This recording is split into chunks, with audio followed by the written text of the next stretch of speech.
pessoal, tudo bem com vocês? Essa é mais uma aula de regência do curso de licenciatura da componente curricular, estágio supervisionado 3, professor orientador Ana Paula e Alexandre Lobo, professora supervisora Sueli dos Prazeres e o aluno estagiário, eu, José Gomes. Hoje vamos falar sobre círculo trigonométrico, como construir um círculo trigonométrico, de que forma a função de seno, cosseno e tangente se comporta, né, sobre esse círculo trigonométrico, e depois vamos entrar nas funções. Mas esse vídeo aqui é apenas sobre o círculo trigonométrico. Como fazer um círculo trigonométrico? Para fazer um círculo trigonométrico, devemos construí-lo sobre um eixo de coordenadas cartesianas, com centro em zero, ou centro na origem, em O. Ele representa um raio unitário e 4 quadrantes. O raio unitário se dá pelo círculo, tem um raio, né, de uma unidade, seja lá 1 metro, 1 centímetro, uma coisa do tipo, certo? E ele é construído sobre o eixo do nosso gráfico cartesiano. A abscissa, que nós conhecemos pelo x, e a ordenada, que nós conhecemos pelo y. E esse é o nosso círculo trigonométrico. Ele também possui 4 quadrantes. Vamos falar um pouco aqui sobre os quadrantes do círculo trigonométrico. Quando dividimos um círculo trigonométrico em 4 quadrantes iguais, temos os 4 quadrantes que o constituem. Para compreender melhor, observe a figura abaixo. Primeiro quadrante, nós temos aqui, ó, do zero, aqui do nosso x, partindo de um ponto P, aqui presente na nossa borda do círculo, e seguindo, né, em direção, em sentido anti-horário, temos aqui, ó, que de 0 a 90 graus será o nosso primeiro quadrante. De 90 graus a 180 graus, temos aqui o nosso segundo quadrante. De 180 graus até 270 graus será o nosso terceiro quadrante. O quarto quadrante, de 270 até 360 graus. O nosso círculo trigonométrico, né, geralmente pode ser dividido em graus, como a gente conhece aqui. 0, 90, 180, 270, 360 graus. Neles estão divididos os 4 quadrantes. Lembrando que nesse eixo aqui, ó, se o nosso ponto P estivesse exato nesse eixo aqui, ele não se encontra em nenhum quadrante, né? Ele se encontra sempre entre no primeiro, se ele estiver em 0, entre o primeiro e o quarto, se ele estiver em 90 graus, entre o primeiro e o segundo, se ele estiver em 180, entre o segundo e o terceiro, e se ele estiver em 270, entre o terceiro e o quarto quadrante. Vamos ao círculo trigonométrico e seus sinais. De acordo com o quadrante em que está, os valores do seno e cosseno, que é as funções que nós vamos trabalhar no círculo trigonométrico, variam. Ou seja, os ângulos podem apresentar um valor positivo ou negativo. Para compreender melhor, veja a figura abaixo. Então, temos aqui, ó, uma função seno, cosseno e tangente. Trabalhando com essas funções, a função seno, ela apresenta o sinal positivo no primeiro e no segundo quadrante. Negativo no terceiro e no quarto quadrante. A função cosseno, ela possui o sinal positivo no primeiro e no quarto quadrante. A nossa função cosseno possui o sinal negativo no segundo e no terceiro quadrante. A nossa função tangente, ela possui o sinal positivo no primeiro e no terceiro quadrante, e o sinal negativo no segundo e no quarto quadrante.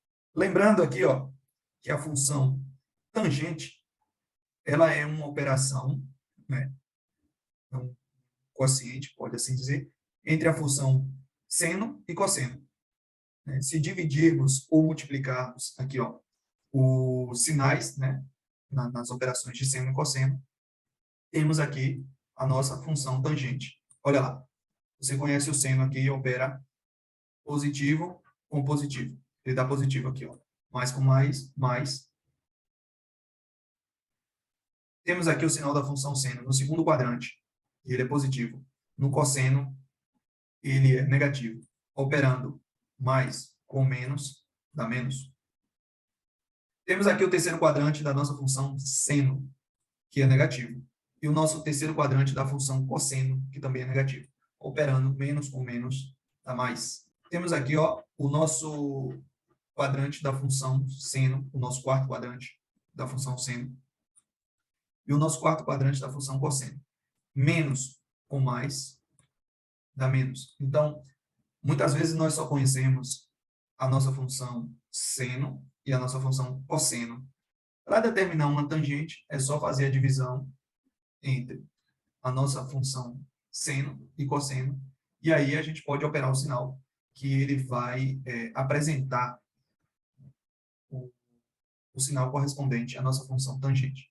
O círculo trigonométrico, também chamado de círculo ou circunferência trigonométrica, é uma apresentação gráfica que auxilia o cálculo das relações trigonométricas. Vamos lá. Nós temos os círculos trigonométricos de raio 1, e aí é como eu falei, nós temos aqui um ponto P, e esse ponto P ele segue em sentido anti-horário até completar a volta de 360 graus.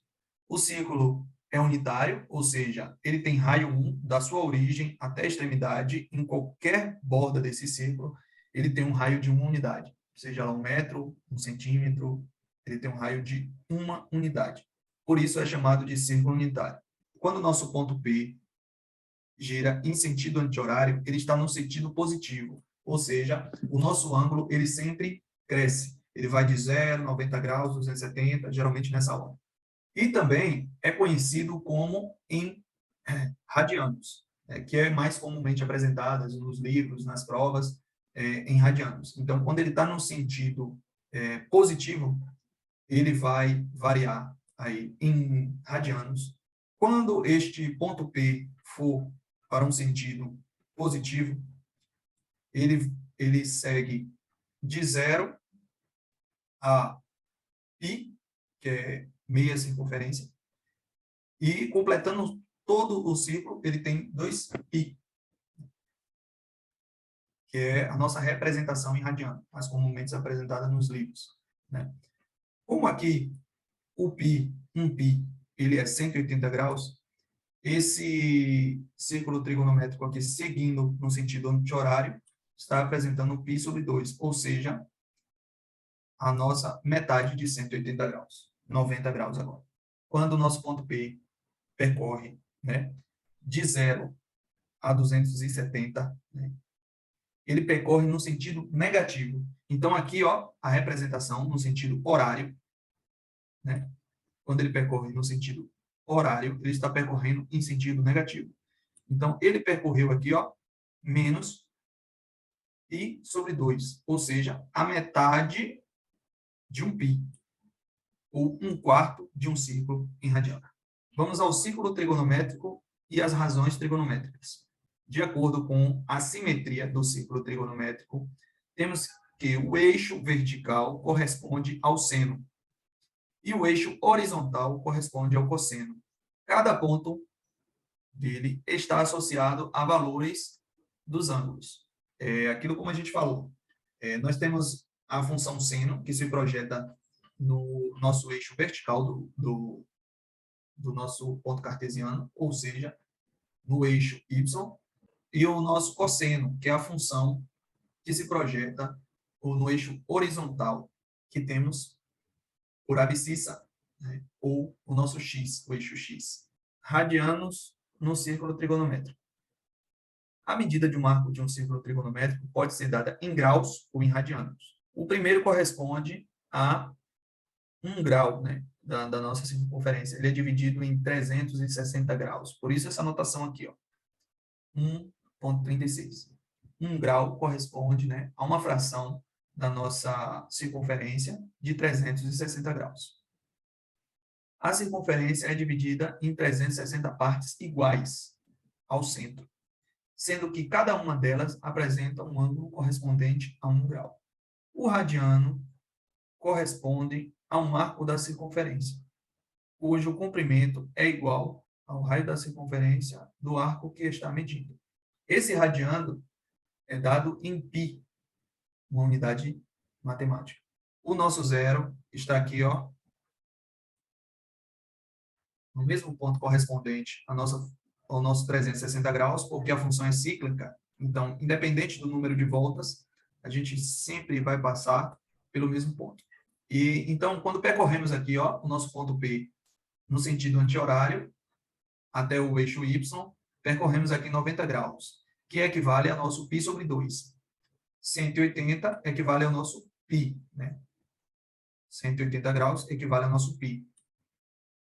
Π sobre 2, né? Porque a gente dividiu essa unidade aqui por 2. Logo, temos essa unidade aqui, ó, que é 3π sobre 2, porque é fácil ver no círculo trigonométrico. Pegamos 3 medidas, né, de π sobre 2. Então, é fácil perceber aqui no círculo trigonométrico. 270 corresponde a 3π sobre 2. E 360 graus corresponde a 2π. Ou seja, 2 unidades de 180 graus radiano. Para auxiliar nas medidas, conferimos abaixo as relações entre graus e radiano. 1π radiano corresponde a 180 graus. 2π radiano corresponde a 360 graus. Π sobre 2 radiano corresponde a 90. Π sobre 3 corresponde a 60 graus. E π sobre 4 corresponde a 45. Se quiser converter essas unidades de grau e radiano, utiliza-se a regra de 3, comumente utilizada. Exemplo, qual a medida do ângulo de 360 graus? Qual a medida de um ângulo de 30 graus em radiano? O que fazemos? Comparamos aqui nosso 180 com o nosso π, que é a unidade em radiano. Comparamos aqui o nosso 30 com aquilo que a gente não sabe. Pode ser um x, um t, um epsilon, qualquer coisa que a gente não sabe aqui, nossa incógnita. E aí, para determinar esse radiano, a gente pode fazer a multiplicação cruzada. Multiplicando de forma cruzada, temos que o nosso 180 multiplicado por x dá 180x, e isso será igual ao nosso 30π, que é 30 multiplicado por π. Pronto. Para determinar aqui a nossa incógnita, o que está multiplicando agora passa dividindo, na operação inversa da nossa equação. E temos aqui que x é igual a 30 sobre 180, 30π sobre 180. Ora, ambos aqui podem ser simplificados. E a gente pode simplificar pelo maior divisor comum entre eles. Nesse caso aqui seria o 30. Então, dividimos em cima e embaixo por 30. E aqui vai ser 30 dividido por 31, multiplicado por π vai ser π. E 180 dividido por 30 dá 6. Temos aqui, ó, π sobre 6 em radiano. Fácil de determinar. Assim, a gente pode determinar qualquer ângulo do nosso círculo trigonométrico, tanto para a conversão em radiano, quanto para a conversão em graus. Então, vamos ao exercício. Divide-se um círculo em 12 partes iguais. Utilizando como pontos divisores, determine o conjunto do x de 0 a 2π, cujas imagens são pontos divisores, ou seja, são frações desse círculo. E aí temos a solução. Você tem um círculo que ele está dividido em 12 partes iguais, notando que cada parte é 1 sobre 12, e o círculo tem 2π. Multiplicando 12 por 2π, temos π sobre 6. Então, cada parte desse círculo equivale a π sobre 6. E que P, sendo o nosso ponto aqui, é a imagem de x quando o nosso arco AP é igual a x. Podemos construir a seguinte tabela. Então, aqui, ó, cada vez que o nosso ponto P ele vai, né, de 0 para 1, P2, B, P3, ele vai seguindo esse arco aqui, ó, de π sobre 6. Então, temos os nossos valores de x. Começa em 0 e aí ele vai. À medida que ele vai andando, vai mudando a nossa fração aqui, ó. Isso aqui representa a imagem do nosso conjunto, né, no círculo. Então, vamos lá, gente. Vamos ao exercício. Desenhe a imagem, desenhe e indique no círculo trigonométrico a imagem de cada um dos seguintes números. Temos aqui o A, o B e o C. Vocês podem fazer aquela regra de 3, como eu mostrei, para determinar esse ponto no círculo. Ou podem fazer o seguinte, como foi dividido o círculo em 12 partes, usar este método para a multiplicação e determinar também o seu ponto P no círculo. Ok? Temos aqui, ó, o exemplo do nosso A. O nosso 3π sobre 4, ele representa uma operação, igual àquela que a gente mostrou, de 3/8 vezes 2π. Marcamos a partir do A, né, o nosso zero aqui, um percurso, né, um arco em radiano, que represente 3/8 da circunferência, ou do círculo, no sentido anti-horário. E a imagem dela apresentará 3π sobre 4. É o nosso ponto P. Pronto. Dado o exemplo agora, vocês podem fazer para as demais letras aqui, né? Fica como exercício para vocês. Aqui estão as referências que foram trabalhadas nesse vídeo.